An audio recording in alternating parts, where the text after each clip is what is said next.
ठीक से लिस्ट देखकर मृत्युलोक से मनुष्यों को लाइएगा। पिछली बार की तरह गड़बड़ मत कर दीजिएगा। गड़बड़ हमसे नहीं, आपसे भी तो हुई थी। बिना वेरीफाई किए हुए आपने कई आदमियों को स्वर्ग के बदले नर्क और नर्क जाने वाले आदमियों को स्वर्ग का टिकट अलॉट कर दिया था। वो गलती भी आपके चलते ही हुई थी। आप ही नीचे मृत्युलोक में बिना लिस्ट वेरीफाई किए एक ही नाम और राशि के कई लोगों को एक साथ ले आए थे।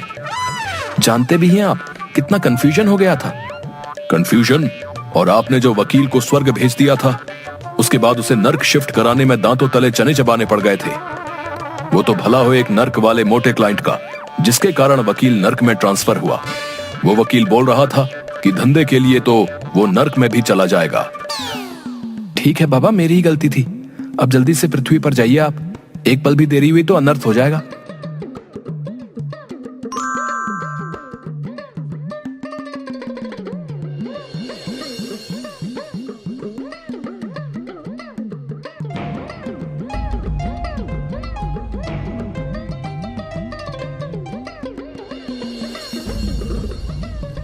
बेटा महेश, ये कवि तो अभी कविता सुना रहा है, लेकिन इसकी अभी अकाल मृत्यु है।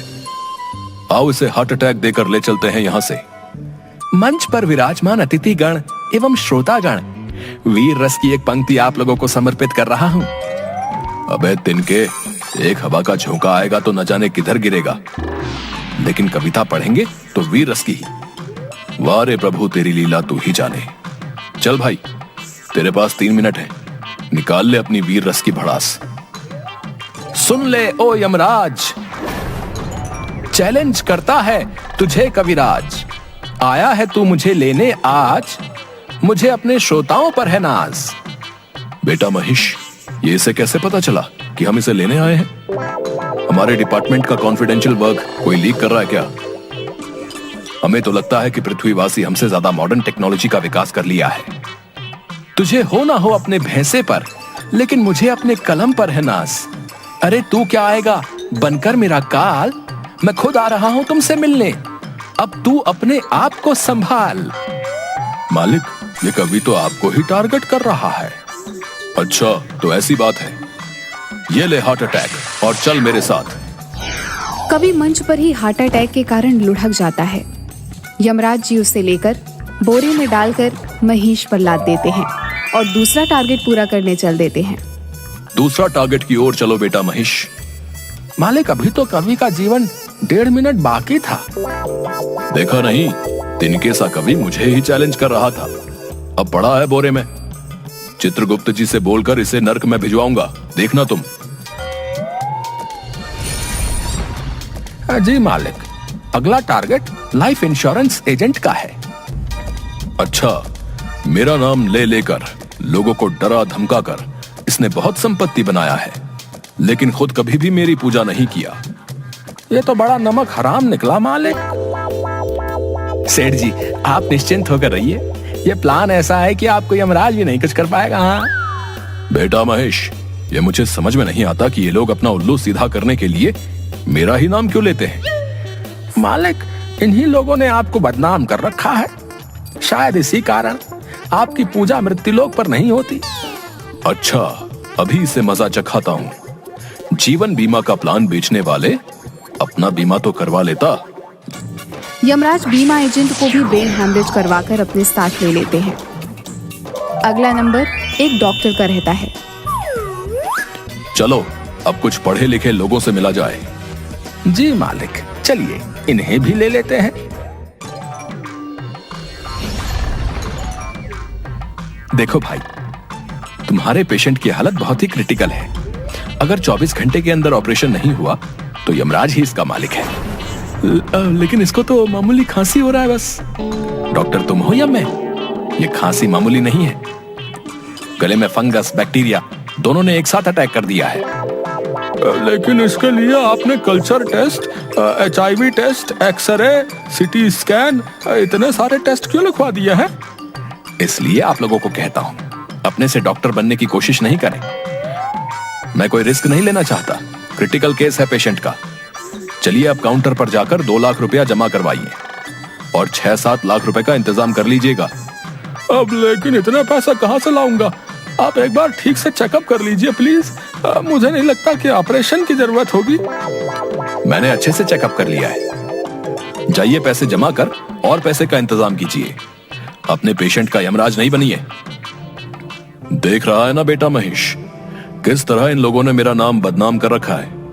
इस डॉक्टर को तो अब एक पल भी जिंदा नहीं छोड़ सकता।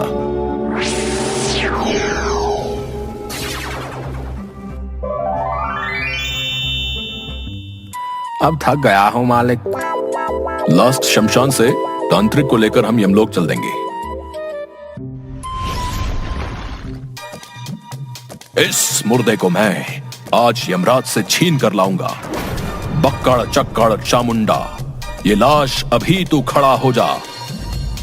गिद्ध चील कौवा और बाज, खदेड़ा जाएगा यहां से यमराज।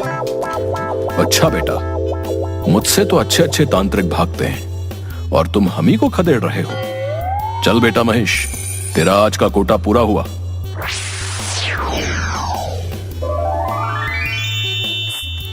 इस तरह यमराज कवि, एजेंट, डॉक्टर और तांत्रिक को लेकर यमलोक चले जाते हैं।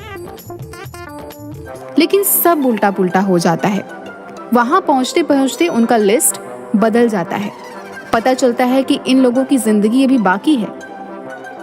जो ओरिजिनल लिस्ट चित्रगुप्त जी ने दी थी, उससे यमराज का लिस्ट एकदम मैच नहीं कर रहा था। किसी तरह इसकी जानकारी उन चारों को लगती है तो चारों स्वर्ग और नर्क के गेट के पास आंदोलन करने लगते हैं। कौन है वो मक्कार? अविलंब करो उसको गिरफ्तार। ज्योति से ज्योति जला देंगे, मारने वाले को मिट्टी में मिला देंगे। ओ कवि भाई, तुम्हें मल्टीविटामिन की जरूरत है, नहीं तो वेटिंग लिस्ट से निकल। यहां का कंफर्म लिस्ट में आ जाएगा। देख भाई कवि, तुमसे या जमाने से तेरी हालत छिपी नहीं है। हो सकता है हवा का एक झोंका तेरा अंतिम यात्रा का प्रबंध कर दे। इसलिए मैं तो कहता हूं कि एक अच्छी पॉलिसी हमसे ले लो। तुम तीनों सुन लो, कोई भी जादू टोना, वशीकरण मंत्र, काल, यमराज, बुरी आत्मा तुम्हारा कुछ नहीं बिगाड़ेगा। मेरी असीम शक्ति उन्हें परास्त कर देगी। अगर तुम मुझसे सेवा लेते हो, सेवा चार्ज मात्र 50,000 रुपए। पता तेलिया मसान, ऑपोजिट शमशान। वहीं दूसरी तरफ यमलोक में इसी बात को लेकर बहुत हंगामा चल रहा था कि पिछले कुछ दिनों से ऐसी गड़बड़ी क्यों हो रही है। चित्रगुप्त जी द्वारा बही खाता वहीं पलटने के बाद पता चलता है कि मृत्युलोक के एक अमेरिकी निवासी, जो कि एक सन की वैज्ञानिक है, उसने अपने सुपर कंप्यूटर की मदद से यमलोक के बही खाता को हैक कर दिया है।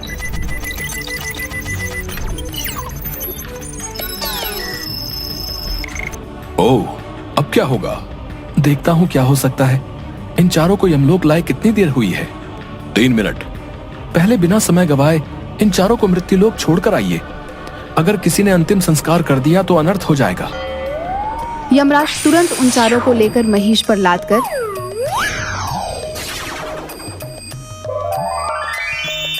मृत्युलोक पहुंचते हैं।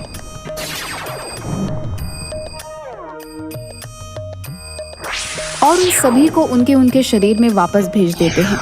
उनके परिजन जो उस समय रो रहे थे, विलाप कर रहे थे, उन्हें वह जिंदा पाकर बहुत खुश होते हैं। यमराज वापस यमलोक पहुंचकर सन की वैज्ञानिक यमलोक के बही खाते के साथ छेड़छाड़ किया है, इसलिए उस सन की वैज्ञानिक को दंड मिलना चाहिए। हम चाहें तो अभी के अभी उस सन की वैज्ञानिक और उसके टेक्नोलॉजी को नष्ट कर दें, लेकिन हमारा हाथ भी सिस्टम से बंधा है। उस सन की वैज्ञानिक को मजा चखाने के लिए आपको पृथ्वीलोक पर जाना होगा। यही ठीक रहेगा। मैं अभी ही अपने महिष को लेकर निकलता हूँ पृथ्वीलोक के लिए। रुकिए, ये नक्शा ले लीजिए ताकि उस वैज्ञानिक को खोजने में आसानी हो। उसका सारा बायोडेटा लिखा हुआ है इसमें। यमराज और महिष दोनों अपना अपना गेटअप चेंज कर लेते हैं। यमराज जी अपना नाम यम्मू और महिष अपना नाम भैंसू रख लेता है।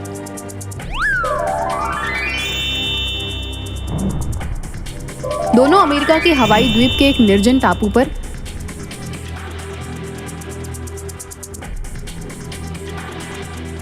वैज्ञानिक को सबक सिखाने के लिए पहुंचते हैं। सिक्योरिटी से बच बचाकर दोनों वैज्ञानिक के लैब के पास पहुंचते हैं। तभी एक गार्ड उन्हें देख लेता है। यह कौन है वहां? अंदर कैसे आ गए? सिक्योरिटी, हाय भैया, कैसे हो? अरे अरे अरे भाई, तुम भी इंडियन हो का? हाँ भाई, हम हैं यम्मू और यह है महेश। वैसे तुम भारत में कहाँ से हो गार्ड भाई? अरे हम तो बिहार से हैं। वैसे तुम लोग कहाँ से हो भाई? ये तो गजब होई गवा, हम सब भी बिहार से हैं। अरे ला मर्दे, तनी खैनी खिला, बहुत दिन हो गईल आपन बिहारी खैनी खायल। अमेरिका में बिहारी जैसन खैनी कहाँ मिलेला? यहाँ के वर्जीनिया खैनी और सिगार में वो दम नहीं खे। ये बात तो 100% सही बोला रहा कि इहवा के खैनी में उहवा जैसन मजा ना बा। इला काल ही एगो चाचा से मंगाई ले बानी। इला हमार खैनी खा के देख, मर्दे खांटी बिहारी खैनी बा।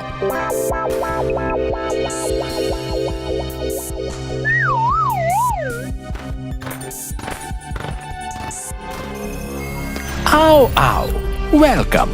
तुम दोनों की एक्टिविटी मैं अपने सुपर स्मार्ट कंप्यूटर पर मेन गेट से ही देख रहा हूँ। जिस तरह से तुम दोनों ने मेरे सिक्योरिटी और गार्ड्स को चकमा दिया है, मैं तुमसे मिलने को और बेचैन हो गया था।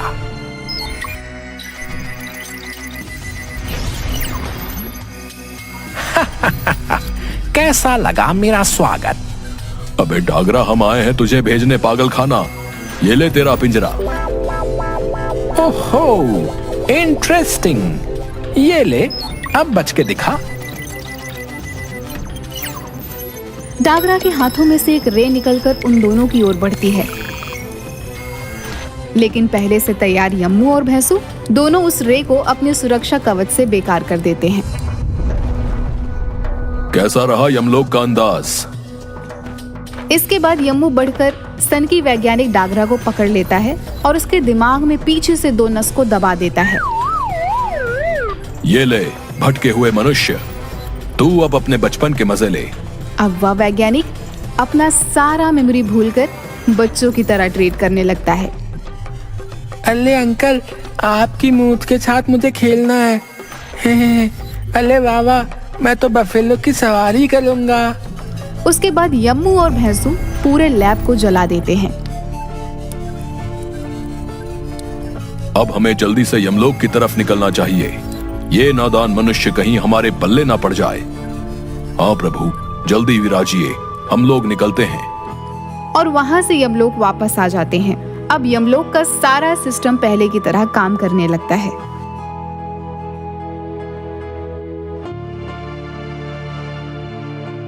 क्यों चित्रगुप्त जी, मानते हो ना कि यम है हम? सब कुछ नॉर्मल करके सिस्टम सही कर दिया। जी प्रभु, तभी तो आप यमलोक के कर्ता धर्ता हो।